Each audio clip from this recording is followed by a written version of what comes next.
कमलाकुचूचुककुङ्कुमतो नियतारुणितातुलनीलतनो कमलायतलोचनलोकपते विजयी भव वेङ्कटशैलपते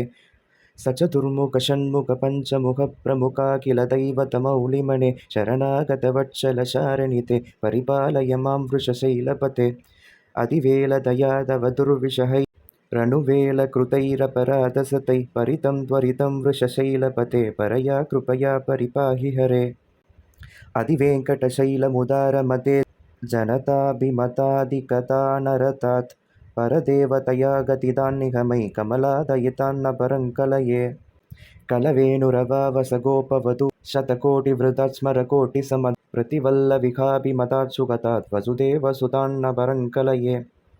अभिरामगुणागरदासरते जगदेकधनुर्धर धीरमते रघुनायक राम रमेश विभो वरदो भवदेव दया जलते अवनीतनया कमनीयकरं रजनीचरचारुमुखाम्बुरुगं रजनीचरराजतमोमिकिरं मगनीयमगं रघुराममये सुमुखं सुकृतं सुलभं सुकतं स्वनुजं च सुकायममोघचरम् अपहाय रघुत्वकमन्यमगं न कत्कञ्चन कञ्चन जातु भज विना वेङ्कटेशं ननातो ननातः सदा वेङ्कटेशं स्मरामि स्मरामि हरे वेङ्कटेश प्रसीद प्रसीद प्रियं वेङ्कटेश प्रयच्छ प्रयच्छ अहं दूरदस्ते पदाम्बोजयुग्म प्रणामेच्छयागत्य सेवां करोमि सकृत्सेवया नित्यसेवाफलं त्वं प्रयच्छ प्रयच्छ प्रभो वेङ्कटेश